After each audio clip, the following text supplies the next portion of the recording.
Welcome to the Explainer. Today, we're going to completely flip the script on how you view plant scheduling and productivity. If you've ever felt like scheduling is just this massive, frustrating puzzle, trying to match exact minutes to exact people, well, you are definitely in the right place. We're unpacking some fascinating insights that fundamentally redefine advanced scheduling.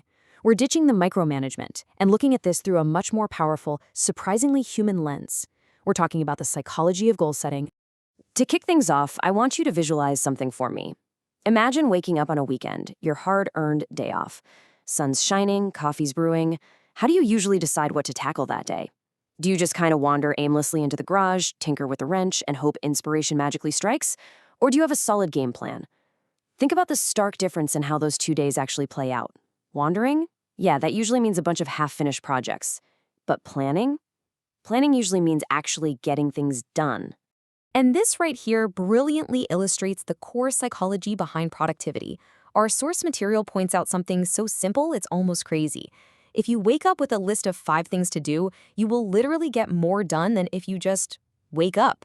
Sounds almost too simple, right? But think about it. Without a list, you might stumble into finishing 1 or 2 minor chores. But if you intentionally looked ahead, figured out you had time for 5 specific tasks, and actually wrote them down, there's a good chance you knock out all 5. And hey, even if the day goes totally sideways and you only finish 3 or 4, you've still accomplished way more than if you just woken up with zero plan. That is the fundamental, inescapable mechanism of goal setting. Now, you might be wondering, why 5? What's the logic there? Why not just make a list of 4 things? Well, our source reveals this fascinating behavioral quirk. If you set your goal at 4, you'll probably only get 2 or 3 things done. Sure, it's a slight improvement, but setting the bar that low, it just doesn't affect your behavior enough to push you into that maximum productivity zone. Okay, so why not go huge? Let's list 6 or 7 things. Actually, scratch that. If you set the goal too high, it totally backfires. You'll still probably only finish 2 or 3 tasks, but instead of feeling great, you end the day feeling completely overwhelmed and defeated. So 5 is the sweet spot, the magic number. It stretches your capacity just enough to maximize your output without completely burning you out. So let's take that exact weekend analogy and apply it directly to industrial plant maintenance on a weekly basis. This is where we fundamentally redefine advanced scheduling. Advanced scheduling is really just an allocation of work. Basically, it's making a master list of jobs to fill up a forecast of available crew hours. And that is a huge takeaway for us today. Advanced scheduling is not this complicated, hyper-managed jigsaw puzzle of exact personnel and exact time assignments. You aren't playing Tetris with human beings. It's literally just the process of making a list of jobs to serve as a collective goal for the week. When we zoom out and look at the broad objectives of an advanced schedule, a few obvious benefits jump right out. We're talking about things like coordinating different crafts and making sure we've got enough proactive work in the pipeline. But the absolute paramount objective, the real engine driving this whole machine, is how we use it for goal setting. Handing a crew enough work for an entire week sets this concrete, tangible target for maximum utilization of the craft hours you actually have available. It takes this vague hope of working hard and turns it into a specific, measurable goal. Let's break those nuances down just a bit further because they are absolutely vital for the health of a plant. When we allocate a sufficient amount of work as a goal, we're basically guaranteeing that proactive work, the essential preventative stuff that literally stops catastrophic breakdowns, gets assigned right alongside those inevitable reactive emergencies that always pop up. It forces that balance. Plus, looking at the week as a whole gives the team crucial time to coordinate complex resources. Think about intercraft coordination out on the floor. You can't just have a pipe fitter show up to fix a valve if the scaffolding hasn't even been built yet, right? Having a week-long goal ensures the scaffolding crew knows they got to build that platform on Tuesday so the pipe fitter can safely do their thing on Thursday. Now, I know exactly what some of you are thinking right now. You're looking at plant efficiency and asking the million-dollar question, but what about staging parts? Isn't gathering all the parts and tools into a neat little kit before the tech even starts the job the real secret sauce for productivity? I mean, in the maintenance world, staging and kitting parts is often treated like this sacred, untouchable rule. It is a massive focus in the industry, so we absolutely have to tackle it head on. The key here is understanding the stark difference between perfect theory and the incredibly messy reality of a functioning plant.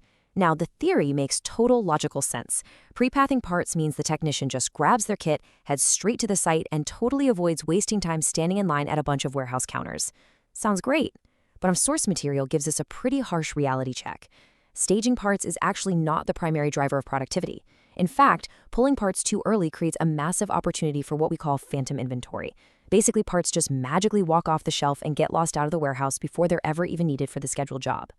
So why do they vanish? Well, when parts just sit around in a staging area for days, they inevitably get scavenged by other crews for sudden emergency breakdowns. It happens all the time. Because of this, the golden rule of thumb is scheduling always comes first, staging comes second. Seriously, a plant should only even consider staging or kitting parts after advanced scheduling is firmly locked in. Why? Because scheduling a sufficient amount of work as a goal is what actually drives the productivity. On top of that, scheduling literally protects the staging process. Think about it. If you have a rock-solid schedule, the person staging parts can just wait until the week before the job to pull them. That way, you don't have expensive components just sitting around the shop floor getting scavenged or lost. Which brings us to a major paradigm shift. If the planning department is busy creating this advanced schedule and picking the best mix of short and long-term work, who is actually selecting the work? Traditionally, everyone just assumes the crew supervisor should be the one digging through the endless backlog to figure out what their team should do next week. But we really need to challenge that status quo. Our source establishes a vital partnership here that completely changes the game. Think of it as a strategic trade-off. The scheduler acts, essentially, as a service provider.